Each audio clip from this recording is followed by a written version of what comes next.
Bonjour à vous Jean-Christophe Couvi. Bonjour. Vous êtes secrétaire national du syndicat de police Unité. En ce lundi 12 août, on va commencer par faire avec vous le bilan des Jeux Olympiques de Paris 2024, même si tout n'est pas terminé. Un bilan qui mérite une médaille d'or pour les policiers, les gendarmes, estime Gérald Darmanin. Tout s'est formidablement bien passé, ajoute Tony Estanguet. C'est aussi ce que vous nous dites ce matin, Jean-Christophe Couvi.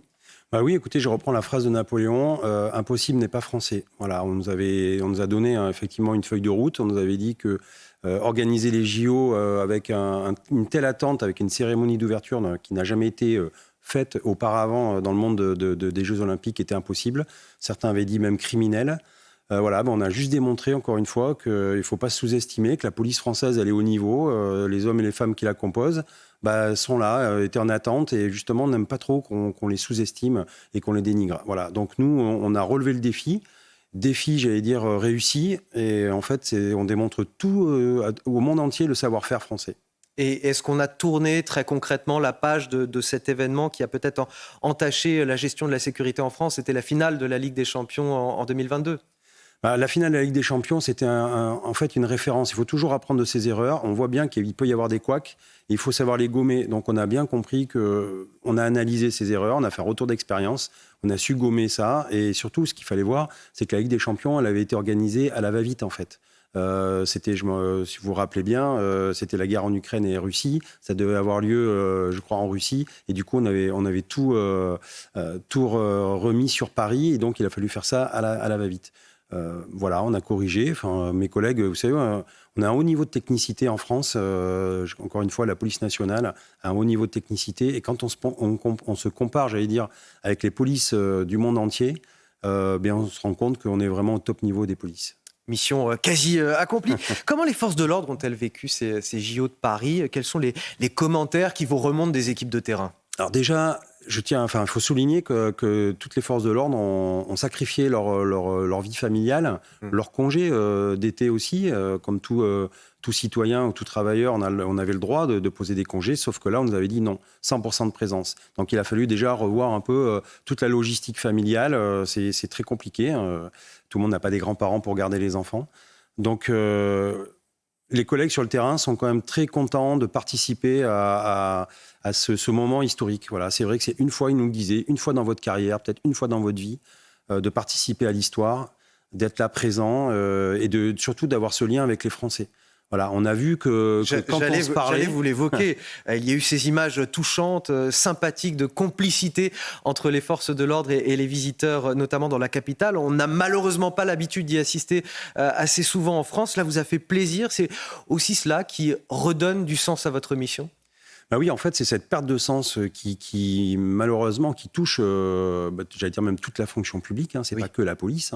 Quand vous travaillez dans un service public, il y a le mot service. Et à un moment donné, quand vous n'êtes plus au service, mais vous êtes au service de la productivité, là, on nous demande de produire de la sécurité avec des objectifs chiffrés, la politique du chiffre. On voit que c'est catastrophique. Et en revanche, quand on revient, j'allais dire, à avoir fait l'école du bon sens et qu'on se dit, tiens, on va peut-être avoir un dialogue, parce que les Français, c'est ce qu'ils veulent aussi avec leur police. Ça veut dire qu'ils ne la connaissent pas.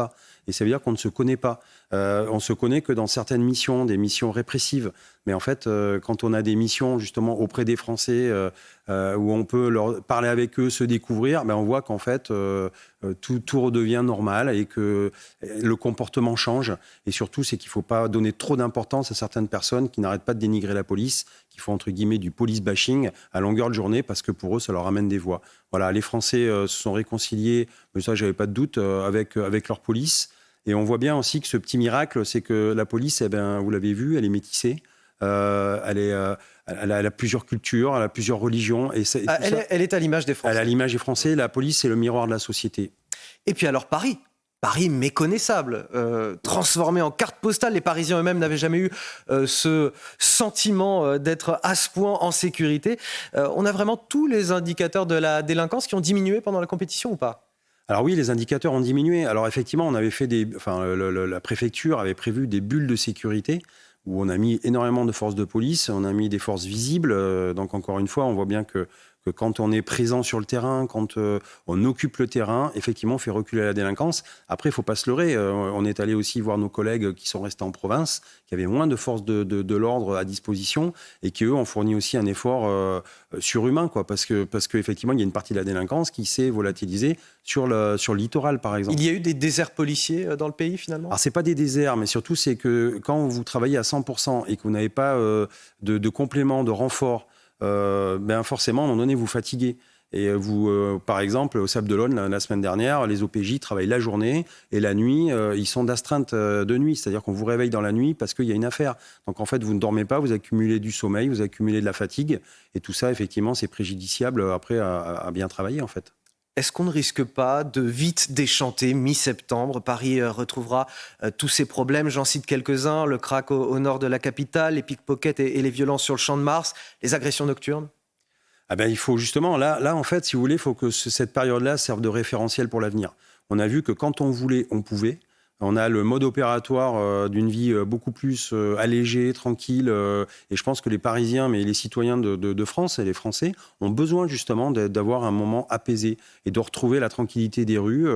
Donc effectivement, on sait ce qu'il faut faire. Voilà, il faut des effectifs. Les effectifs, ça ne se produit pas comme ça. Mais vous avez foi en l'idée que ça va se poursuivre ? Ah, mais moi j'aimerais, oui, effectivement. Et maintenant, c'est le prochain, le prochain enjeu, c'est de retrouver cette paix sociale, entre guillemets, qu'on a connue pendant 15 jours et la dupliquer sur tout le territoire. Mais ça se fera grâce aussi aux forces de l'ordre, mais aussi à la volonté politique. Voilà. Ça va peut-être passer par du recrutement encore plus d'effectifs. Là, on a eu des élèves, par exemple, Garins de la Paix, qui sont venus sur Paris. Imaginez, le premier contact avec la police, vous êtes à l'école de police et vous découvrez ça, vous découvrez votre travail et ça vous donne pour l'avenir de la confiance. On va parler des primes qui vont être versées aux forces de l'ordre en contrepartie de l'engagement exceptionnel de tous ces agents, de tous ces policiers. Dans certains cas, ça va jusqu'à 1 900 €. Vous allez être particulièrement vigilant sur leur versement ? Ah, bien sûr, on ne peut pas nous décerner une médaille d'or pour avoir participé au JO et d'avoir effectivement monté le niveau de sécurité et de notre côté, ne pas nous payer nos primes. Là, on ne comprendrait pas. Donc en fait, on a demandé un haut niveau d'investissement de tous les policiers et les gendarmes en France. Et donc oui, on attend à ce que les primes soient versées avant la fin de l'année, comme prévu, comme on nous a promis. Et encore une fois, si la promesse n'était pas réalisée, je pense qu'il y aurait de graves soucis dans les forces de l'ordre. Et cela ne risque pas de se faire au détriment d'autres investissements dont la police a besoin également en termes de matériel ? C'est là où il faut être vigilant. C'est-à-dire qu'il y a des coupes franches, on l'a bien vu même cette année, coupes franches dans le budget. Donc oui, on a besoin de ces primes-là parce qu'encore une fois, on s'est investi. Donc c'est normal, c'était une attente et nous, on avait négocié ça pour nos collègues. Maintenant, il ne faut pas que la police se paupérise. Quand on a vu qu'il y a eu un grand effort de fait les dernières années pour avoir une police à niveau, avec des nouveaux véhicules, des moyens, si aujourd'hui on va reprendre du retard parce qu'on va geler les crédits et qu'on revient dans ce mauvais concept de dire bon voilà, vous avez eu ça, maintenant vous allez faire ça avec quelques années et puis on reviendra dans 10 ans, forcément vous allez avoir par exemple un parc de véhicules qui va se détériorer très rapidement. Un dernier mot sur les Jeux Olympiques pour dire bravo aussi aux athlètes qui émanent de la police nationale. 5 médailles, dont une en or, 2 en argent et 2 en bronze. Oui, bravo. Vous êtes fiers ? Ouais, on est fiers, mais parce qu'en fait, encore une fois, la police, c'est une vitrine. Et pendant longtemps, on a laissé justement le sport de côté dans la fonction publique. Et on trouve que c'est une bonne idée. C'est une bonne idée, ça valorise le métier de policier. On voit justement des visages d'athlètes, des jeunes qui touchent. D'ailleurs, encore une fois, je vous dis, tout est multiculturel, c'est comme ça, c'est la société. Et en fait, ça donne une bonne image et ça valorise. Et ça nous fait du bien. Et ça participe aussi à ce rapprochement police-population. On va revenir à la sécurité du quotidien. Le quartier de Pissevin, à Nîmes, symbole des maux dans nos banlieues françaises, là où se concentre la pauvreté, les trafics. C'est là aussi que le jeune Fayed, 10 ans, est mort il y a près d'un an, atteint par une balle perdue au cours d'une fusillade. Un quartier qui entame donc aujourd'hui une transformation qui va durer 3 ans, 270 millions d'euros et des bulldozers pour raser certains immeubles du quartier. Est-ce que pour vous, ce type de travaux, alors que ce soit à Nîmes, dans le quartier de Pissevin ou ailleurs, sont de nature à changer les choses, à changer la délinquance dans le quartier, à l'éliminer et à améliorer le quotidien des habitants qui vivent un calvaire chaque jour ? Alors je pense que oui quand même, parce que c'est vrai que quand vous vivez dans de bonnes conditions, forcément ça change aussi votre perception des choses. Maintenant, c'est qu'est-ce que vous en faites ? C'est-à-dire qu'on va vous livrer quelque chose de propre, de neuf, c'est à vous aussi de faire fructifier ça. Quand vous voyagez un petit peu, vous allez dans les pays étrangers. Moi, j'étais il n'y a pas longtemps dans les pays de l'Est. J'ai vu des gens qui vivaient dans des conditions, très, très, très moyennes, hein, mais par contre qui prenaient soin de leur environnement, de leur habitation. Et là, il faut repenser la façon de voir les habitations. Quand on intervient, par exemple, en tant que policier dans certains quartiers, on voit que c'est des coupes-gorges, que souvent, il n'y a qu'une entrée et qu'une sortie. Et pour nous, c'est très compliqué. Donc, en fait, l'architecture doit aussi se faire en fonction des besoins d'intervention de la police, des pompiers.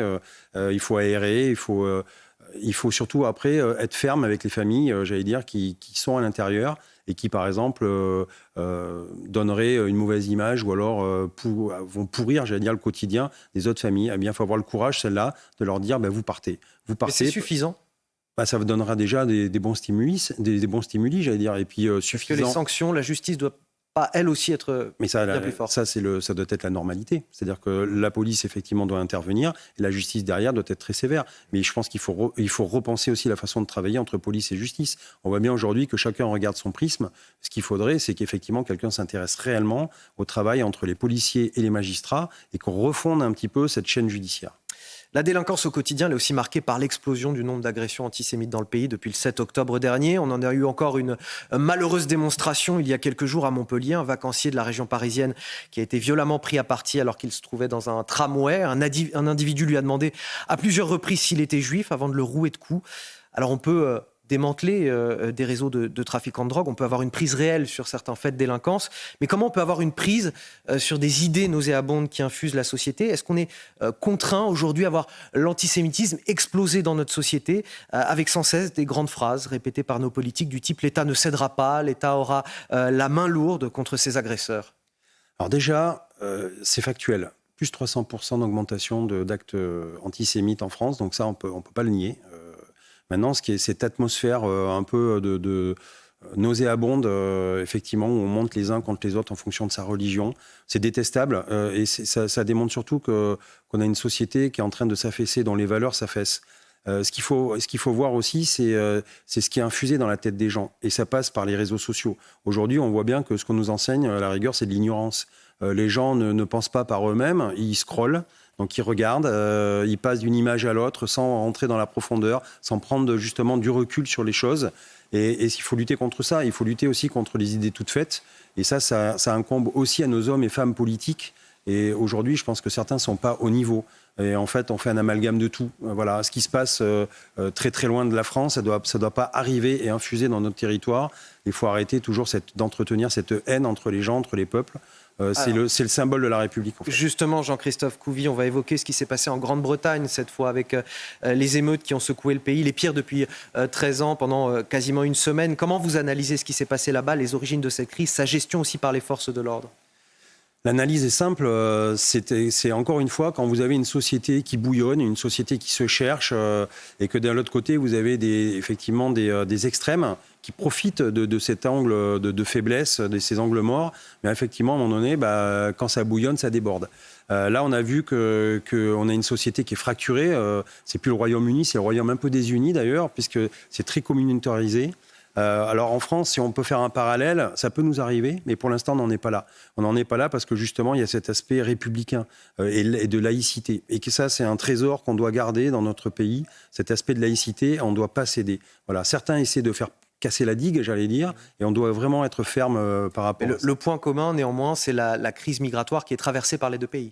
Mais oui, mais c'est parce qu'en fait, si vous voulez, aujourd'hui, on a des discours qui disent, par exemple, qu'il y a des sentiments d'insécurité, etc. Et les gens vivent dans la réalité et se rendent compte par eux-mêmes que la société est en train de changer, le regard change, et effectivement, cette dichotomie entre le discours politique et la réalité de certaines personnes.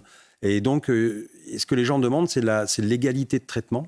Et effectivement, cette société, elle est en train de bouger et c'est compliqué, surtout quand toute la journée, vous avez des fake news qui entretiennent justement cette haine qui fait un focus sur des boucs émissaires.